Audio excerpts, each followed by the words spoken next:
Aborigani, Ekaro, and of course, good morning. I'm Jacob Renee, and welcome to episode 9 of Thoughts and Concepts.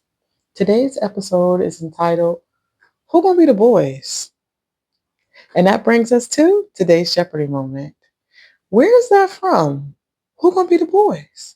Do do do do do do do do do do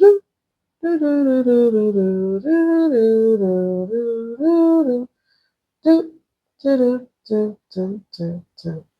And as of course, as usual, enter in the chat of where's Who Gonna Be the Boys from. Now, this week's Jeopardy moment does not have a definitive answer. It's going to be more like, where did you first hear that? When I first heard that term, it was from my aunt, and she was actually saying, when she said it, it just tickled me. It tickled me. I was like, what are you talking about? And then she sent me like a little clip of someone actually saying, who gonna be the boys? And I got the context, right? It was referring to the masculinity of a man because he was apparently acting effeminate, according to the opinion of the person in the clip. And that's going to bring us to today's first concept, which is gender stereotypes, right? Preconceived ideas whereby females and males are arbitrarily assigned characteristics and roles determined and limited by their actual gender.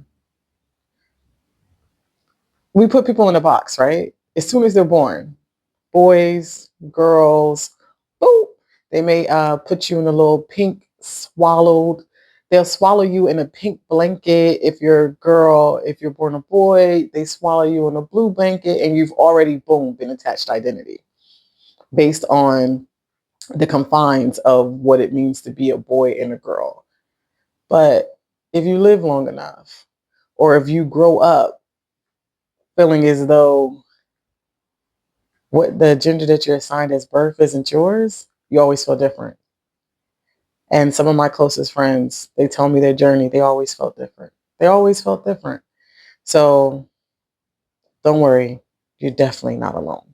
I know that my way of thinking can be a little bit controversial, especially with me identifying as a Christian. But one thing you need to know about me is that love. I lead with love first. And it's not my responsibility to judge someone else and how they choose to live their lives, how they feel compelled to live their lives. Who am I? That's not my job. That's just simply not my job. I lead with love first because that's the best way to reach people, exuding love and acceptance. If that's not for you, hey, I understand. I'm not going to push that on you, but that's me. So don't get crazy in the comments. All right. So I like to think of the social media as the land of make believe, aka Oz. If you know, you know. Look it up. I simply don't engage. I don't participate. I'm a bare minimum engager with social media. It just helps me maintain my peace and my own sense of it helps me maintain my peace and my own sense of identity. And I've been blessed enough to never really care about what strangers think, or not even that. I've been blessed enough to have discernment to be able to eat the fish but spit out the bones, if you will, or to not throw the baby out with the bathwater. So I can get beneficial information from people without being consumed by their overall personality or demeanor, if you will. Because one of the problems with social media is that it's some people's whole identity. It's completely mapped out who they are and their sense of self. And some have developed these parasocial relationships. And that brings me to concept number 2. Parasocial, one-sided emotional bonds where you feel a strong connection to a celebrity, a content creator, or fictional character who doesn't actually know you. And I know you're probably thinking parasocial relationships. It's not that deep.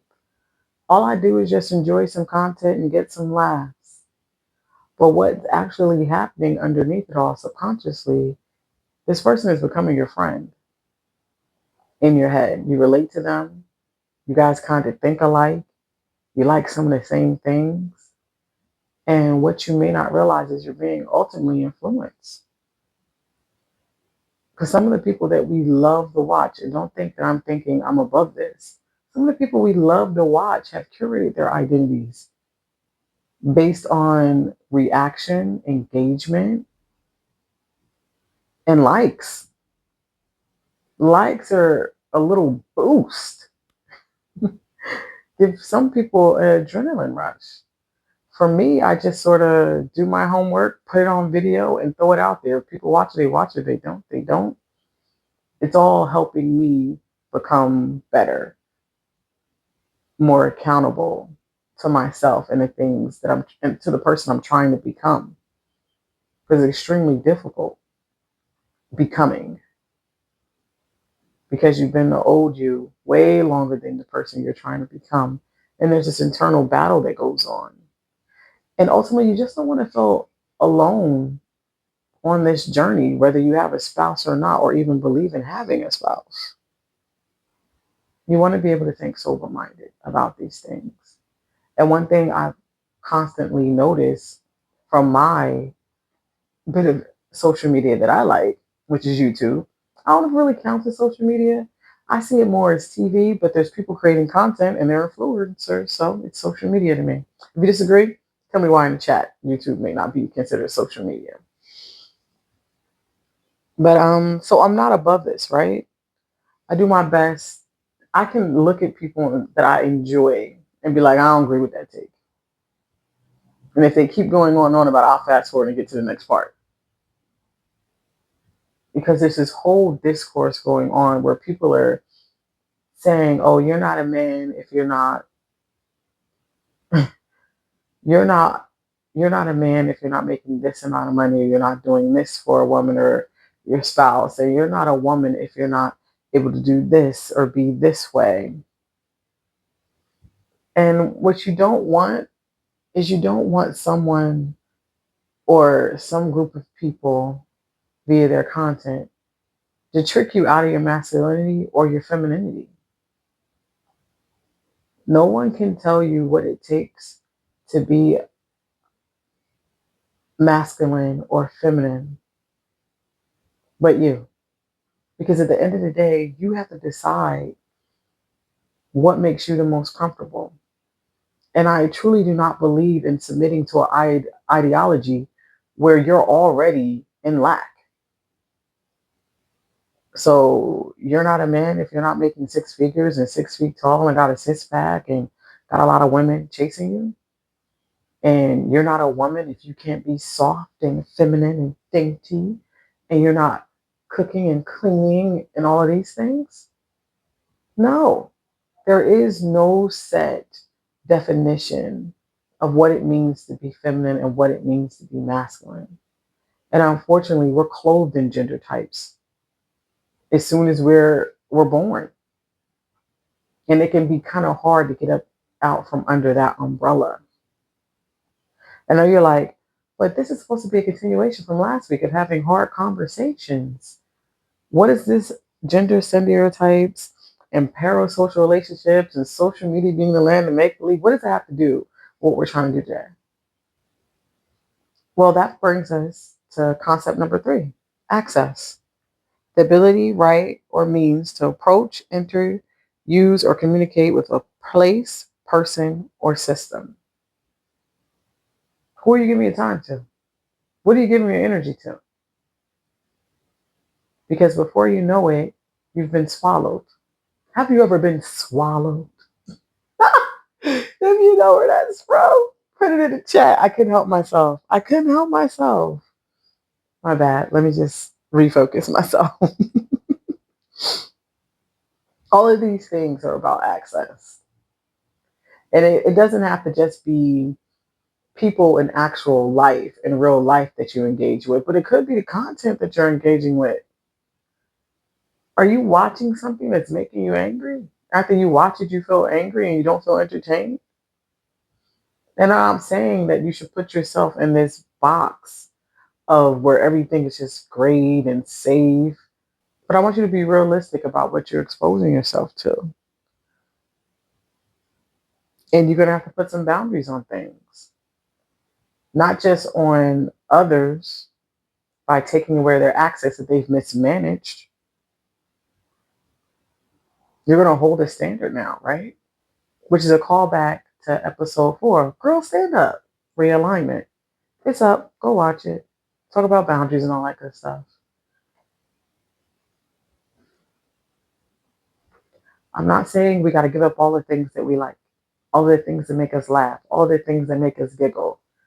Just make sure that nothing that you're exposing yourself to is getting in the way of your joy and your purpose, where we're headed,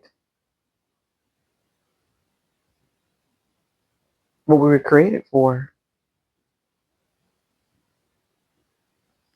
Ask yourself, how much of who I am is genuinely me? And how much is influenced by what I'm exposed to? Everyone doesn't deserve access. And everything that can reach you shouldn't be able to influence you. My goal is not to become the opposite of who I was. My goal is to become the most healthiest, joy-filled, content version of who I'm meant to be. And I'm hoping that since you guys are feeling the need to follow me on this journey, that you want that for yourself too. And why not do it together, right? So put in the chat what may be getting access to you that you may want to rearrange or slow down a bit on, or start fast forwarding through parts that just don't appeal to your soul versus just taking it in and not assuming that it's not seeping into your subconscious. What are you taking in? Put it in the chat. What are you going to slow down on? I can't wait until we in the next week where we start talking about self-worth and things of that nature. Because all of this is all encumbersome. And I'm super excited that you guys want to come along with me to do this journey. It may be difficult to decide what you're going to slow down on, what you're going to completely delete, and what you're going to slow down on. One of the people, and I'm not saying everybody can't go, but everybody can't go. Some people can, but not everybody.